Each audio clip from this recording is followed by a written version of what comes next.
সুপ্রিয় চাকরি প্রত্যাশী ভাই বন্ধুরা, সবাইকে জব ফ্যাক্টস চ্যানেলে স্বাগতম।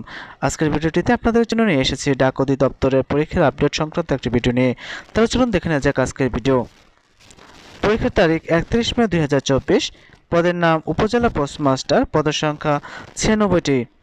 পরীক্ষার সময় 10টা থেকে 11টা পর্যন্ত। পরীক্ষার স্থান ঢাকার 66টি কেন্দ্রে। আবেদনকারীর সংখ্যা মোট 2,17,579 জন। আর এরকম বিভিন্ন চাকরি পরীক্ষার সময়সূচি, চাকরি পরীক্ষার তথ্যবহুল ভিডিও, চাকরি পরীক্ষা নিয়োগ বিজ্ঞপ্তি, প্রস্তুতি, চাকরি পরীক্ষার প্রশ্ন সমাধান ও ফলাফল পেতে চ্যানেলটি সাবস্ক্রাইব করে বেল আইকন বাজিয়ে রাখার অনুরোধ করছি, যাতে করে পরবর্তী ভিডিও আপলোড করার সাথে সাথে আপনারা নোটিফিকেশন পেয়ে যান। এছাড়াও চ্যানেলটি লাইক ও শেয়ার করার অনুরোধ রইল। ধন্যবাদ সবাইকে।